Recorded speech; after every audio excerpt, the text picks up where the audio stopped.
പ്രവർത്തകനുണ്ടെങ്കിൽ നീ കേൾക്കാൻ വേണ്ടിയാണ്. തിരുവനന്തപുരം ജില്ലയിൽ എത്ര സർവകലാശാലയുണ്ട്?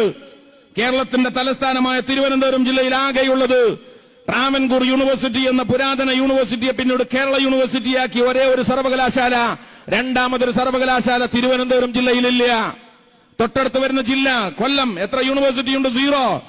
പത്തനംതിട്ട 0, ഇടുക്കി 0, ആലപ്പുഴ 0, ഒരൊറ്റ സർവകലാശാലയില്ല തെക്കൻ കേരളത്തിലെ മറ്റ് ജില്ലകളിൽ. പിന്നെയുള്ള ജില്ല കോട്ടയം, ഒരു സർവകലാശാല, MG സർവകലാശാല. പിന്നീട് വരുന്ന ജില്ലയാണ് എറണാകുളം ജില്ല. എറണാകുളം ജില്ലയിൽ മഹാനായ നമ്മുടെ നേതാവ് മർഹൂം CH കൊടുത്ത കൊച്ചിൻ യൂണിവേഴ്സിറ്റി, ബഷീർ സാഹിബ് മന്ത്രിയായിരിക്കുമ്പോൾ കൊണ്ടുവന്ന കാലടി സംസ്കൃത സർവകലാശാല, മറൈൻ യൂണിവേഴ്സിറ്റിയെ വേണമെങ്കിൽ സർവകലാശാല എന്ന് പറയാം. അതിന്റെ കീഴിൽ കോളേജുകളൊന്നുമില്ല. സെൻട്രലൈസ്ഡ് യൂണിവേഴ്സിറ്റി ആണെങ്കിൽ വേണമെങ്കിൽ 2 സർവകലാശാല. National university of legal advanced studies എന്ന് പറയുന്ന നുവാൽസ് എന്ന് പറയുന്ന ഒരു സർവകലാശാലയുണ്ട് കോളേജിന്റെ കീഴിൽ. വേണമെങ്കിൽ അതിനെയും ഒരു ക്യാമ്പസ് എന്ന് പറയാം. 2 മുഴുവൻ സർവകലാശാലകൾ, 2 കോളേജുകളില്ലാത്ത സെൻട്രലൈസ്ഡ് യൂണിവേഴ്സിറ്റി അഥവാ 3 സർവകലാശാലകൾ എന്ന് വേണമെങ്കിൽ പറയാം. പിന്നീട് വരുന്ന ജില്ലയാണ് തൃശൂർ ജില്ല. അഗ്രികൾച്ചർ യൂണിവേഴ്സിറ്റിയും നിർദ്ദിഷ്ട മെഡിക്കൽ യൂണിവേഴ്സിറ്റിയും അവിടെ വന്നാൽ തൃശൂർ ജില്ലയിൽ 2 സർവകലാശാലയുണ്ട്. പിന്നീട് വരുന്ന ജില്ലയാണ് പാലക്കാട് ജില്ല. ഏതാണ് ഈ പാലക്കാട് ജില്ല? സഖാവ് VS അച്യുതാനന്ദനെ മുഖ്യമന്ത്രിയാക്കിയ മലമ്പുഴയുള്ള ജില്ലയാണ് പാലക്കാട് ജില്ല. എത്ര സർവകലാശാലയുണ്ട്? ഒരൊറ്റ സർവകലാശാലയുമില്ല, 0യാണ്. തൊട്ടടുത്ത് വരുന്ന ജില്ലയാണ് കോഴിക്കോട് ജില്ല. എത്ര സർവകലാശാലയുണ്ട്? വസ്തുതാപരമായി പറഞ്ഞാൽ നമ്മുടെ കോഴിക്കോട് യൂണിവേഴ്സിറ്റി നിൽക്കുന്നത് തേഞ്ഞിപ്പലം കഴിഞ്ഞ് നമ്മുടെ ജില്ലയുടെ കണ്ണായ ഭാഗത്താണ്. പിന്നെ ചേലേമ്പ്രയും കഴിഞ്ഞിട്ടാണ് രാമനാട്ടുകര തുടങ്ങുന്നത്. നമ്മുടെ ജില്ലയിൽ, കോഴിക്കോട് ജില്ലയിൽ സാങ്കേതികമായി പറഞ്ഞാൽ ഒരു സർവകലാശാലയില്ല. പിന്നീട് വരുന്ന ജില്ലയാണ് വയനാട് ജില്ല. നമ്മുടെ UDF ഗവൺമെന്റിൽ ശ്രീ ഉമ്മൻചാണ്ടി കൊണ്ടുവന്ന വെറ്റിനറി സർവകലാശാലയുണ്ട്, കീഴിൽ കോളേജില്ല. വേണമെങ്കിൽ വയനാടിൽ ഒരു സർവകലാശാലയുണ്ടെന്ന് പറയാം, കീഴിൽ കോളേജില്ല. തൊട്ടടുത്ത് വരുന്ന ജില്ലയാണ് കണ്ണൂർ. കേൾക്കേണ്ട പഠനമാണ്. എന്റെ ശബ്ദം കേൾക്കുന്ന ഏതെങ്കിലും CPM-കാരുണ്ടെങ്കിൽ നിങ്ങൾ ഈ വിഷയത്തിൽ ഒന്ന് പഠിക്കണം. ഏതാണ് ഈ കണ്ണൂർ? ഏതാണ് ഈ കണ്ണൂർ? വിപ്ലവ തീപ്പന്തങ്ങളുടെ ജന്മനാടാണ് കണ്ണൂർ. ഇന്ന് മലയാളി 5 PB മെമ്പർമാരിൽ 3 പേർ, 2 പേരൊഴികെ 3 പേരും ആ ജില്ലക്കാരാണ്. സഖാവ് SRPയും സഖാവ് MA ബേബിയും മാറ്റി നിർത്തിയാൽ ശ്രീ പിണറായി, ശ്രീ കോടിയേരി, CITയുടെ അഖിലേന്ത്യാ അധ്യക്ഷൻ AK പത്മനാഭൻ, AKGയുടെ കർമ്മഭൂമിയാണ്, നയനാരുടെ ജന്മഭൂമിയാണ്. എത്രയോ വിപ്ലവ തീപ്പന്തങ്ങളെ കേരളത്തിന് സമ്മാനിച്ച കണ്ണൂർ ജില്ല ഇടതുപക്ഷ രാഷ്ട്രീയക്കാരന്റെ കൊലപാതകങ്ങൾ കൊണ്ട് ഇന്ത്യയിലെ മാവോയിസ്റ്റ് ജില്ലകൾക്ക് തുല്യമായ ക്രിമിനൽ റേറ്റ് ഉള്ള ജില്ലയാണ് കണ്ണൂർ ജില്ല. എത്രയോ മക്കൾ എത്തീമുകളായ ജില്ലയാണ് കണ്ണൂർ ജില്ല. എത്രയോ ഭാര്യമാർ വിധവകളായ ജില്ലയാണ് കണ്ണൂർ ജില്ല. എത്രയോ മാതാപിതാക്കൾക്ക് പുത്രവിയോഗം സമ്മാനിച്ച ജില്ലയാണ് കണ്ണൂർ ജില്ല. ആ കണ്ണൂർ ജില്ലയിൽ ആകെയുള്ളതൊരു സർവകലാശാല, അതും കൊണ്ടുപോയി കൊടുത്തത് പാണക്കാട് തങ്ങൾ പ്രഖ്യാപിച്ച മുസ്ലിം ലീഗിന്റെ വിദ്യാഭ്യാസ മന്ത്രി, കേരളത്തിന്റെ വിദ്യാഭ്യാസ മന്ത്രിയായപ്പോ ഇവന്റെ തറവാട്ട് നോക്കിയത് നമ്മളാണ്. ഇവന്റെ തറവാട്ടിൽ ഇവൻ കൊല ചെയ്തിട്ടുണ്ട്, കൊള്ളിയൊപ്പ് നടത്തിയിട്ടുണ്ട്. ആളുകളെ നിഷ്ഠൂരമായി കൊന്നൊടുക്കിയ കണക്ക് നോക്കിയാൽ കേരളത്തിൽ എന്നല്ല ദക്ഷിണേന്ത്യയിലെ 1ാം സ്ഥാനം കണ്ണൂരിലാണ്. വികസന സൂചിക എടുത്ത് പരിശോധിച്ചാൽ കണ്ണൂർ ജില്ല എത്രയോ ബാക്കിലാണ്. കണ്ണൂരിലുള്ള ഒരു സർവകലാശാല അതും കൊടുത്ത് നമ്മളാണ്. തൊട്ടടുത്ത് വരുന്ന ജില്ലയാണ് കാസർഗോഡ്. മഹാനായ മർഹൂം മുഹമ്മദ് സാഹിബ് സെൻട്രൽ മിനിസ്ട്രിയിൽ ഇരിക്കുമ്പോൾ MHRDയുടെ മന്ത്രിയായ സമയത്ത്, മാനവ വ്യവസായ വികസന വകുപ്പിന്റെ സ്റ്റേറ്റ് മന്ത്രിയായ സമയത്ത് അഹമ്മദ് സാഹിബ്, അന്നത്തെ പള്ളം രാജു സെൻട്രൽ MHRDയുടെ മന്ത്രി, അഹമ്മദ് സാഹിബിന്റെ ആ കാലഘട്ടത്തിൽ അദ്ദേഹത്തിന്റെ തെരഞ്ഞെടുപ്പിന്റെ രംഗത്തൊക്കെ അദ്ദേഹത്തിന്റെ കൂടെ നിൽക്കാൻ അവസരം ലഭിച്ചൊരു യൂത്ത് ലീഗിന്റെ എളിയ പ്രവർത്തകൻ എന്നുള്ള നിലക്ക് സെൻട്രൽ യൂണിവേഴ്സിറ്റി ഓഫ് കേരളയുടെ പ്രവർത്തനങ്ങളുമായി അഹമ്മദ് സാഹിബ് എടുത്ത പ്രവർത്തനങ്ങളെ കാണാൻ ചെറിയൊരു അംശമെങ്കിലും ബോധ്യപ്പെടാൻ അവസരം ലഭിച്ചൊരു വ്യക്തിയാണ് ഞാൻ. Central university of Kerala Kasaragod, Periya ഒഴിച്ചാൽ മറ്റൊരു സർവകലാശാല കാസർഗോഡ് ജില്ലയിലില്ല. CPM-മാരെ കേൾക്കണേ.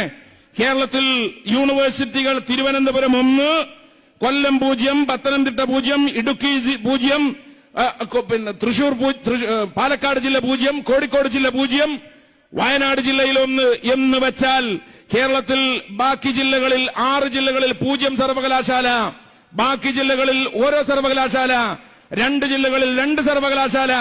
ലീഗ് എന്ത് ചെയ്തു എന്ന് നിങ്ങൾ ചോദിക്കുന്ന മലപ്പുറം ജില്ലയിൽ ദക്ഷിണേന്ത്യയിൽ 7 സർവകലാശാലകളുള്ള ഒരേ ഒരു ജില്ല മലപ്പുറം എന്നാക്കി തീർത്തതാരാ? പറ നിങ്ങൾ. മഹാനായ മർഹൂം CH തേഞ്ഞിപ്പലത്തെ യൂണിവേഴ്സിറ്റി കൊണ്ടുവരുമ്പോ ചരിത്രത്തിൽ CH-നോട് ചോദിക്കുന്ന ഒരു ചോദ്യമുണ്ട്.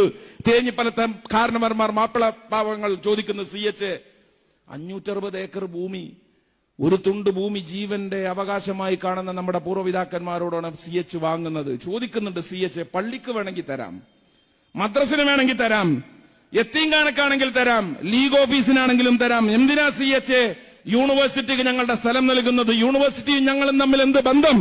കൊളത്തൂർ മൗലവി പറയുന്ന ഒരു ചരിത്രമുണ്ട്. 1950 സ്കൂളിൽ കുട്ടികളെ തലെണ്ണാൻ വന്ന DEO കണക്കെടുപ്പിന്റെ അവസാനം യോഗം ചേർന്നിട്ട് ചോദിച്ചാലോ മൗലവിനോട്, തിരൂർക്കാട് മാപ്പിള സ്കൂളിലാണ് മൗലവി പഠിപ്പിക്കണത്. മാപ്പിള കുട്ടി ഒന്നാണുള്ളത്, 400 ചില്ലറ കുട്ടികളുടെ.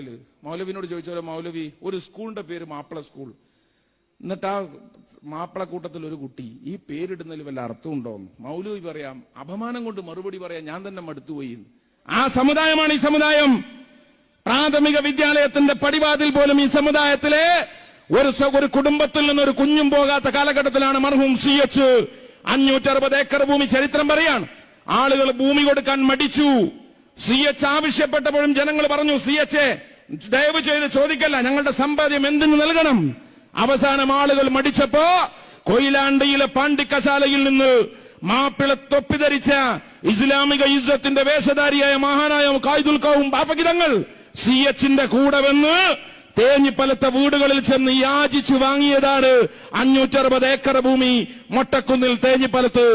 എന്ന് വെച്ചാൽ കാലിക്കറ്റ് സർവകലാശാല ആസ്ഥാനം നമ്മുടെ ജില്ലയിൽ, മലയാളം സർവകലാശാല തിരൂർ ആസ്ഥാനം നമ്മുടെ ജില്ലയിൽ, ആയുർവേദിക് യൂണിവേഴ്സിറ്റി കോട്ടക്കൽ ആസ്ഥാനം നമ്മുടെ ജില്ലയിൽ, സാൻസ്ക്രിറ്റ് യൂണിവേഴ്സിറ്റിയുടെ director centre Tirur 4, agriculture university director centre Thavanur 5, Aligarh Muslim university Perinthalmanna 6, English and foreign language university Malappuram 7. എന്ന് വെച്ചാൽ തഹസിൽദാർ ഉള്ളതിനേക്കാൾ കൂടുതൽ വൈസ് ചാൻസലർമാരുള്ള ഇന്ത്യയിലെ ഏതെങ്കിലും ഒരു ജില്ലയുണ്ടെങ്കിൽ മലപ്പുറം എന്ന 4 അക്ഷരമാക്കി തീർത്തത് ഇന്ത്യൻ യൂണിയൻ മുസ്ലിം ലീഗ്. മുസ്ലിം ലീഗ് മാത്രമാണ്. നമ്മൾ എന്ത് നൽകിയെന്ന് ചോദിക്കുന്നവരുണ്ട്. അത് മുതലാളിമാരെ പാർട്ടിയല്ലേ? അത് കച്ചവടക്കാരെ പാർട്ടിയല്ലേ? അത് കോൺട്രാക്ടർമാരെ പാർട്ടിയല്ലേ? ഇത് ലീഗിനെ തകർക്കാൻ ലീഗിന്റെ വിമർശകർ എന്നും ഉപയോഗിച്ച ആശയാണ്. പഴയകാലത്ത് ഇവർ പറഞ്ഞ എന്താ അറിയോ? തറവാട്ട് പറഞ്ഞവൻ ആ പാർട്ടി ചേരുവോ? പഴയകാല പ്രതാപമുള്ള ആളുകളെ കുറിച്ച് പറയും, കൊള്ളാവുന്ന കുടുംബത്തിൽപ്പെട്ടവർക്ക് ചേരാൻ പറ്റിയ പാർട്ടിയല്ല, അത് ലൈഫിങ്ങളെ പാർട്ടിയാണ്, നീച്ചിക്കാൻ ആവതില്ല, ഒരു നേരത്തെ ഭക്ഷണത്തിന് വകയില്ല, ഇവൻ എങ്ങനെ പാർട്ടി ഉണ്ടാക്കാനാണ്? അന്ന് നമ്മൾ ദരിദ്രന്മാരെ പാർട്ടിയാണ്, എവിടെയും എത്തില്ല, ആള് കൂടണ്ട, അന്ന് ലക്ഷ്യം ലീഗിനെ തകർക്കൽ. ഇന്ന് മുതലാളിമാരെ പാർട്ടിയാണ്. ഈ മുതലാളിമാരൊന്നും ലീഗിനെ വിമർശിക്കുന്നവരെ നിങ്ങൾ അറിയണേ, ഇത് പാരമ്പര്യ സ്വത്ത് കൈമുതലായി കിട്ടിയ മുതലാളിമാരല്ല. നിങ്ങൾ ഈ പ്രദേശത്ത്, ഞാൻ ആരാന്നും കൂടി അന്വേഷിക്കാതെ പറയാം, ഇന്ന് സൗകര്യപ്രദമായി ജീവിതം നയിക്കുന്നവരിൽ മഹാഭൂരിപക്ഷത്തിന്റെയും ബാപ്പയോ വല്യാപ്പയോ ഏതെങ്കിലും പാടത്തോ പറമ്പത്തോ കൂലിപ്പണിയെടുത്തവന്റെ മക്കൾ അറബ് നാടുകളിൽ ജീവിതത്തിന്റെ വസന്തം ഓമിച്ചപ്പോഴാണ് ഈ സമുദായം മുതലാളിമാരുമായി മാറിയെങ്കിൽ അത് മാറിയിട്ടുള്ളത് ഒരു തമ്പ്രാനും ദാനമായി കയ്യിൽ വെച്ച് നൽകിയതല്ല. ജീവിതത്തിന്റെ വസന്തം മുഴുവൻ ഞങ്ങളുടെ പൂർവ്വപിതാക്കന്മാർ ഹോമിച്ചപ്പോഴാണ് ഈ സമുദായം നിങ്ങൾ ഈ പറയുന്ന മുതലാളിമാരായത്. നമ്മൾ ഈ സമുദായത്തിനെ കൊണ്ടുവന്നത്, നമ്മൾ ഈ സമുദായത്തിനെ പരിവർത്തിപ്പിച്ചത്. ഇന്ന് കേരളത്തിലെ വിദ്യാഭ്യാസ രംഗം എടുത്ത് പരിശോധിക്കും നിങ്ങൾ, കേരളത്തിലെ ഉന്നത വിദ്യാഭ്യാസ സ്ഥാപനങ്ങൾ എടുത്ത് പരിശോധിക്കും നിങ്ങൾ. നമ്മളുടെ രാഷ്ട്രീയത്തിനെ കുറിച്ച് ഞാൻ സമയപരിമിതി കൊണ്ടാണ്, ലീഗ് രാഷ്ട്രീയത്തിനെ കുറിച്ച് പലപ്പോഴും നമ്മൾ പറയാറുണ്ട്, ഒന്ന് തിട്ടപ്പെടുത്താം, രണ്ടാമത് തിട്ടപ്പെടുത്താൻ കഴിയൂല. ഒന്ന് ലീഗിന്റെ കോൺട്രിബ്യൂഷൻ തിട്ടപ്പെടുത്താം. ഇത്ര കോളേജ്, ഇത്ര യൂണിവേഴ്സിറ്റി, ഇത്ര മെഡിക്കൽ കോളേജ്, ഇത്ര എഞ്ചിനീയറിംഗ് കോളേജ്, ഇത്ര professional arts and science college, എന്നാൽ ഇത്ര പാലം, ഇത്ര റോഡ്. നമ്മൾ ഈ കഴിഞ്ഞ നിയമസഭാ തെരഞ്ഞെടുപ്പ് വന്നല്ലോ, ഉപതെരഞ്ഞെടുപ്പ് വേങ്ങര, നമ്മളൊക്കെ റസാഖ് സാഹിബൊക്കെ ഓരോ പഞ്ചായത്തിന്റെ ചുമതലയുള്ള ആളുകൾ അവിടെ ഉണ്ടായിരുന്നു. ഒരൊറ്റ പൊതുയോഗത്തിൽ പോലും ഒരു CPM-കാരൻ ചോദിച്ചിട്ടില്ല ഈ കുഞ്ഞാലിക്കുട്ടി സാഹിബ് ഇവിടെ മന്ത്രിയായിട്ട് വല്ലതും ചെയ്തോന്ന്. കാരണം ആ നിൽക്കുന്ന യോഗം ചേരുന്ന മീറ്റിംഗ് നടക്കുന്ന കോർണറിന്റെ 4 ഭാഗത്ത് കൂടിയും NH-ന് തുല്യമായിട്ട് റോഡ് കടന്നു പോകുമ്പോൾ പിന്നെ ഇവിടെ വല്ല വികസനം ഉണ്ടോ എന്ന് ചോദിക്കാൻ വയ്യ. ഓരോരോ തെരഞ്ഞെടുപ്പിൽ പോലും അവര് പറഞ്ഞ ഹാദിയ, മറ്റേ മുസ്ലിം മതപരിവർത്തനം എന്നൊക്കെ പറഞ്ഞ് പുതിയ വിഷയം ഉണ്ടാക്കുക ചെയ്ത. കാരണം എന്താണ്? ഭൗതിക വികസനം കൊടുത്തതിന്റെ പേരിൽ നിങ്ങൾ മത്സരത്തിനുണ്ടെങ്കിൽ മുസ്ലിം ലീഗ് തയ്യാറാണ്. 5 വർഷത്തെ ലീഗിന്റെ ഭരണം കൊണ്ട് മാത്രം 4000 കോടി രൂപയുടെ റോഡ് മലപ്പുറം ജില്ലക്ക് സമ്മാനിച്ച പാർട്ടിയാണ് മുസ്ലിം ലീഗ്. ചാലിയാർ പുഴക്കും ഈ പറയപ്പെടുന്ന കടലുണ്ടി പുഴക്കും മുകളിൽ സ്ലാബ് ഇട്ടതുപോലെ പാലം കൊണ്ടുവന്ന പാർട്ടിയാണ് മുസ്ലിം ലീഗ്. 12 കിലോമീറ്ററിനിടയിൽ 6 പാലം കൊണ്ടുവന്ന പാർട്ടിയാണ്.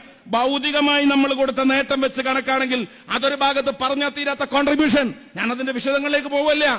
അത് പ്രാഥമിക വിദ്യാഭ്യാസം തൊട്ട് ഉന്നത വിദ്യാഭ്യാസം വരെ, സാമൂഹിക ക്ഷേമ സുരക്ഷിതത്വ സംവിധാനങ്ങൾ തൊട്ട് കേരളത്തിൽ ഏറ്റവും അധികം കവറേജുകളുള്ള, ഏറ്റവും അധികം ആളുകൾ സാമൂഹ്യ സുരക്ഷിതത്വ സ്കീമിൽ അംഗത്വമെടുത്ത ജില്ലയുടെ കണക്ക് വരെ. അങ്ങനെ പറയേണ്ട മറ്റൊരു കണക്കുണ്ട്. ഏതാ കണക്കെന്നറിയോ? കോടികളുടെയും 10,000 കോടികളുടെയും കണക്കൊരു ഭാഗത്ത് ഞങ്ങൾ പറയുമ്പോ മറുഭാഗത്ത് ലീഗ് സൃഷ്ടിച്ചൊരു കണക്കുണ്ട്. ഏതാ കണക്കെന്നറിയോ? സച്ചാർ കമ്മീഷൻ പറയാണ് only 3% of the Muslim students they got chances for madrasa education in India. ഇന്ത്യയിൽ 3% കുട്ടികളാണ് മദ്രസയിൽ പോകുന്നത്. 100-ൽ 97 കുട്ടിയും മദ്രസയിൽ പോകുന്നില്ല. എന്റെ ശബ്ദം കേൾക്കുന്ന ഏതെങ്കിലും CPM-കാരുണ്ടെങ്കിൽ പറയട്ടെയോ? ഇവിടൊക്കെ ബംഗാളികൾ, പണിക്ക് വന്ന ബംഗാളികൾ ഉണ്ടാവും. നിങ്ങൾ ഒറ്റക്ക് പോയി ഒരു അന്വേഷണം നടത്ത്. ആ ബംഗാളികളെ വിളിച്ചു വരുത്തി അവരപമാനിക്കാത്ത രീതിയിൽ നിങ്ങളൊന്ന് മുസ്ലിങ്ങളായ ബംഗാളികളോട് ഒരു ഫാത്തിയ സൂറത്ത് ഓതാൻ പറ. നിങ്ങൾ ഫാത്തിയ സൂറത്ത് ചേർത്തോതിയാൽ നിന്റെ ബംഗാളായിരുന്നു ശരിയെന്ന് ഞങ്ങൾ പറയാം, നിന്റെ കമ്മ്യൂണിസമാണ് ശരിയെന്ന് ഞങ്ങൾ പറയാം. പക്ഷേ ജീവിതത്തിൽ എത്ര വക്ത് നമസ്കാരമുണ്ടെന്ന് പോലും അറിയാത്ത മഹാഹതഭാഗ്യരാണ് ഉത്തരേന്ത്യയിലെ ബംഗാളിലെ മുസൽമാൻ. 14,000 മദ്രസ കേരളത്തിലുണ്ടെന്ന കണക്ക്. 14,000 മദ്രസ, 9,800 ചില്ലറ മദ്രസ, അഥവാ 10,000 മദ്രസക്കടുത്ത് സമസ്ത കേരള ജമിയത്തുൽ ഉലമ, ഇസ്ലാഹി മൂവ്മെന്റിന്റെ പ്രവർത്തകന്മാരുടെ കീഴിലുള്ള സ്ഥാപനങ്ങൾ, ജമാഅത്തെ ഇസ്ലാമിയുമായി ബന്ധപ്പെട്ട സ്ഥാപനങ്ങൾ, സമസ്തയിൽ നിന്ന് വിഭജിച്ചു പോയവരുടെ സ്ഥാപനങ്ങൾ, അഥവാ ഉദ്ദേശം 4,000-ത്തിലധികം സമസ്തക്ക് പുറത്ത് 9,800 അഥവാ 10,000-ത്തിനടുത്ത് സമസ്തക്ക് കീഴിൽ. സമസ്തയുടെ 90-ാം വാർഷികം ഉണ്ടായപ്പോൾ എല്ലാ പള്ളികളിലും ഒരു ബോർഡ് ഉണ്ടായിരുന്നു. 10,000 മദ്രസ, 1,00,000 മദ്രസാധ്യാപകർ, 10 ലക്ഷം മദ്രസ വിദ്യാർത്ഥികൾ. സമസ്തയുടെ 90-ാം വാർഷികം ആലപ്പുഴ കടപ്പുറം. അഭിമാനത്തോടെ പറയാം, കേരളത്തിലെ മുസ്ലിങ്ങളുടെ നവോത്ഥാന ചരിത്രം എഴുതാൻ ആഗ്രഹിക്കുന്ന ഏതെങ്കിലും ഒരു രാഷ്ട്രീയ വിദ്യാർത്ഥി ഉണ്ടെങ്കിൽ നിന്റെ രാഷ്ട്രീയ പഠനം നീ ആരംഭിക്ക്. കേരളത്തിൽ ഇന്നീ കാണുന്ന മതവിദ്യാഭ്യാസം കൊണ്ടുവന്നതാരാ? കേരളത്തിൽ ഇന്നീ കാണുന്ന മതപരമായ ഇസ്സത്ത് ഈ സമുദായത്തിന് പകർന്നു നൽകിയതാരാണ്? സമസ്ത കേരള വിദ്യാഭ്യാസ ബോർഡിന്റെ ചുമതല നിർവഹിക്കുമ്പോ കൊയിലാണ്ടിയിലെ മഹാനായ മുസ്ലിം ലീഗിന്റെ നേതാവ്, ഇന്ത്യൻ യൂണിയൻ മുസ്ലിം ലീഗിന്റെ അധ്യക്ഷനായിരുന്ന ഖായിദുൽ ഖൗം സയ്യിദ് റഹ്മാൻ ബാഫഖി തങ്ങൾ എന്ന് വെച്ചാൽ സമസ്തയുടെ ട്രഷററായ ബാഫഖി തങ്ങൾ സമസ്ത വിദ്യാഭ്യാസ ബോർഡിന്റെ ചുമതല നിർവഹിച്ചപ്പോ സമസ്തയുടെ ചരിത്രം പറയാണ്. കൊയിലാണ്ടിയിൽ ബാഫഖി തങ്ങൾ നടത്തിയ 7 ദിവസത്തെ വാല് പരമ്പരയിൽ നിന്ന് ലഭിച്ച 1,500 രൂപയാണ് സമസ്ത വിദ്യാഭ്യാസ ബോർഡിന്റെ ആദ്യ പണം. അഥവാ 10 ലക്ഷം കുഞ്ഞുങ്ങൾ നേരം പുലരുന്നതിന് മുമ്പ് പെരുമണ്ണക്കാരിയിലെ ഈ റോഡിന്റെ ഈ ഓരങ്ങളിൽ കൂടി മദ്രസകളിലേക്ക് നടന്നു പോകുന്ന ഒരു ഇസ്ലാമിക അവസ്ഥ കേരളത്തിന്റെ മണ്ണിൽ ഉണ്ടാക്കിയതിന്റെ പിന്നിൽ ഏതെങ്കിലും ഒരു രാഷ്ട്രീയ നേതൃത്വത്തിന്റെ ഊർജം ചെലവഴിക്കപ്പെട്ടിട്ടുണ്ടെങ്കിൽ ജന്നത്തുൽ മുഹല്ലയിൽ പ്രവാചകന്റെ ഭാര്യമാരും സഹാബാകിറാമും അന്ത്യവിഷമം കൊള്ളുന്ന മസ്ജിദുൽ ഹറമിന്റെ തൊട്ടുതാരെ അന്ത്യവിഷമം കൊള്ളുന്ന ലീഗിന്റെ മഹാനായ നേതാവ് ഖായിദുൽ ഖൗം സയ്യിദ് റഹ്മാൻ ബാഫഖി തങ്ങൾ, ആ മഹാന്റെ കബറിടത്തിൽ അതിന്റെ നന്മ എത്തുക തന്നെ ചെയ്യും. അള്ളാഹു എത്തിക്കുമാറാവട്ടെ. ഇത് വല്ല പാർട്ടിയാണോ? ഈ പാർട്ടിയെ ആരേൽപ്പിച്ചു മദ്രസയുടെ ചുമതല? ലീഗിനെ കുറിച്ച് പഠിക്കേണ്ട ഒരു കണക്കുണ്ട്. നിങ്ങൾ എന്താ അറിയോ? ലീഗിന് സ്വന്തമായി ഓഫീസ് ഉണ്ടാക്കുന്നതിന് മുമ്പ് സീതി സാഹിബിന്റെ ഭൂമി വിറ്റത്, ബാഫഖി തങ്ങളുടെ ഭൂമി വിറ്റത്, ലീഗിന്റെ കാർ വിറ്റത് ലീഗിന് ഓഫീസ് ഉണ്ടാക്കാനല്ല.